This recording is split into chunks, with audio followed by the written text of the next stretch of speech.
एबे महामारी समय चाषी मानू सहायता करिब कांग्रेस 19 लाख चाषी पाइबे एही सहायता। तेबे आसंतु देखिबा क्यों चाषी एवं केबे पाइबे एही सहायता एवं केते टंगा लेखा सहायता पाइबे। तेबे आपण माने वीडियोटी को आरंभ शेष पर्यंत निहाती भाव देखंतु एवं वीडियोटी भल लागिले गोटे लाइक करी जेते पर्यंत वीडियोटी को आपन सांग सदर व्हाट्सएप एवं फेसबुक माध्यम वीडियोटी को शेयर करनियंतु जहाद्वारा कि अपडेट जेमती समस्त पाखरे पहुंची पारिबो। ता सहित आगु को एमिति ताजा खबर अपडेट पाया पेन चाहुतले हमर सहित जोड़ी होई रहंतु। चैनल को सब्सक्राइब करी पाखरे स्थ बेल आइकन टी को दबाई दियंतु।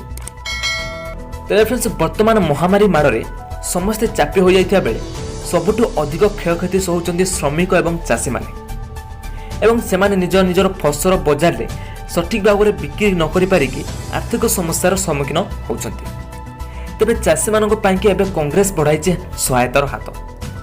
कांग्रेस शासन करुथिबा छत्तीसगढ़ सोनिया गांधी एवं मुख्यमंत्री भूपेश बघेला गतकाली कृषक मानक पाइकी सहायतार घोषणा करिसेंती एवं एने की सोनिया गांधी कहिसेंती कि कृषक होउचंती देशर मेरुदंड, सेमाने देश को खाद्य जोगाउचंती किंतु वर्तमान स्थिति जोगु सबुठु अधिक क्षयक्षति सहउचंती कृषक माने एवं सेमानकर दुख ए जाए केंद्र सरकार को पाखरे पहुंची नाही किंतु कांग्रेस सबुबेले कृषक मानक सहित अछि एही कथा से सोनिया गांधी कहिसेंती।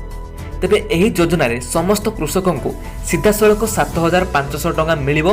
पाखापाखि 19 लाख चाषी एही योजना रे उपकार पाइबे एवं धान मक्का आखु चाष करुथिबा कृषक माने एही योजना रे उपकृत हेबे। तेबे एही योजना रे पैसा केबे मिलिबो ता डिक्लेयर करा जाय नै किंतु खूब शीघ्र एही पैसा मिलियो चाषी मानकु जाकी सोनिया गांधी डिक्लेयर करि सारचंती।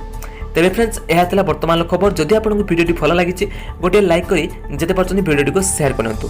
ता सहित आगु को एंती अपडेट पाया पेन चाहतले चैनल को सब्सक्राइब करी पाखरे बेल आइकन टी को दबि देंतु। से पर्यंत हम रोइली नमस्कार, जय जगन्नाथ।